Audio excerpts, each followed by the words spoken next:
I believe that the economics help drive why manufacturers put all this junk into food. Because these synthetic preservatives make the food more shelf stable. Yes. They can stay on the shelf longer before they spoil, Yep. and therefore a retailer can buy it and you can be on a Target shelf for 6 weeks, 8 weeks and be okay Yep. to give customers time to buy it, and the retailer doesn't lose money. So a big part of it is financial. The other part of it is that it's cheaper. Right. I mean, junk is cheaper. Like, Right. it's junk. Yep. You know, like, excuse the expression, but a junky car is not going to cost what it costs to buy a brand new Mercedes. Right. Yeah. So manufacturers are putting junk into foods because it's cheaper to put junk into foods rather than keep the food whole and to farm it in a whole way, organic way. It doesn't have to be organic, it's a whole other conversation, but to farm it in a way where you're not putting all these pesticides and antibiotics and hormones in it, it's more difficult. I never heard anybody talk about the hormone effect. That's really, really compelling. And I wonder, I'm not kidding, I do look at a dude like you and I'm like, I wonder if this guy's, for his age, got more growth hormone and testosterone still in his body because he's eating cleaner. I don't know. I wonder. Well, like you said, when people ask you if you eat clean, I don't eat perfectly. In all of my books, the first thing I tell people is, I'm never gonna ask you to eat perfectly. Yeah. Like, let's be realistic. I'm not perfect. I mean, I had Fat Burger yesterday. You did? I love Fat Burger. Me too. It's one of my joints. Me too. And so I'll have a burger. Now, do I have Fat Burger? I have it maybe once every couple months or whatever. Yeah. But I'm gonna have it. When I go to New York, I'm gonna have a slice of pizza.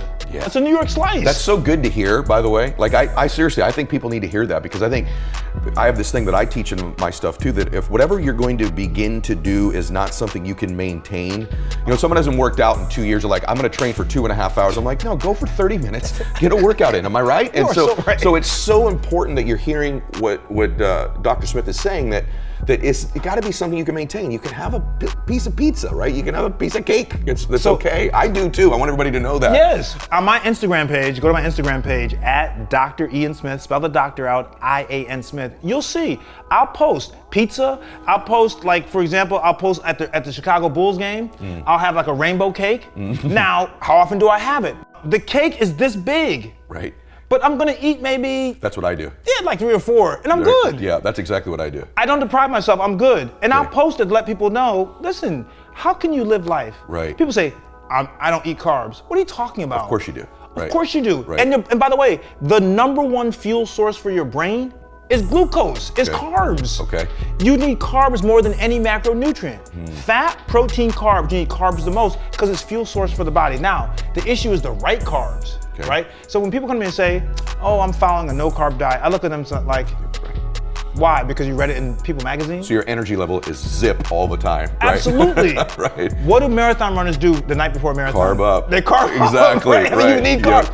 Yep. So my whole point is that I think that people have to have a better understanding, when they're trying to do better, and people want to do better, by the way. Sure. One thing, I was in a meeting yesterday, I said to the guy, I don't think people who make decisions at the top of the food chain understand that the guys at the bottom, they really want to do better. Yes. Some of them don't know how to do better. They may lack a little willpower. But who walks around and says, I want to be 400 pounds overweight and I can't tie my shoes, I can't walk up steps without getting winning? Nobody. No one wants to live like that. I totally agree with you. Now you said something on fat, so I got to ask you and then your opinion on it. I got a couple more questions on it. I'm curious because I get asked this one a lot too. Like, real opinion on someone who eats the keto type plan. Let's just hear it. I want to know your opinion on it. No way. Okay. Keto is, first of all, not a new program.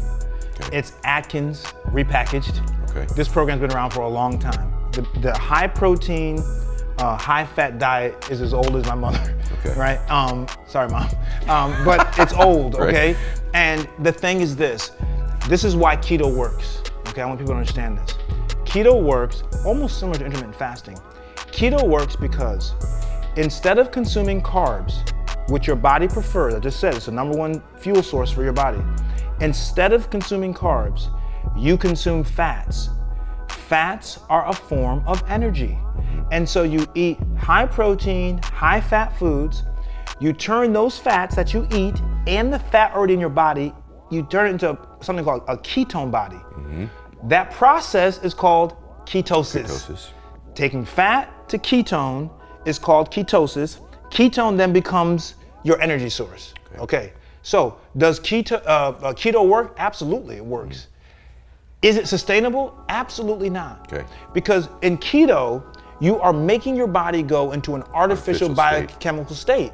And the minute you eat off the keto plan, you switch from ketosis to regular, and then all that weight comes back. Okay. So yeah. This is the cycle I see with most of these sort of eating plans or workout plans. If it's anything, your business plan, your phone call plan, your work habits, when you wake up, if it's not sustainable, it's not something you should be doing. That's, for me, anything that I'm approached with that's new that I'm gonna try to do and implement in my life has to be something that would be a lifestyle for me going forward, not some little window. It's not that I don't do little blitzes or fixes or different Everyone trainings. does, yes.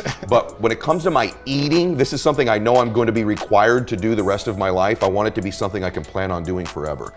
It's the 70-30 rule.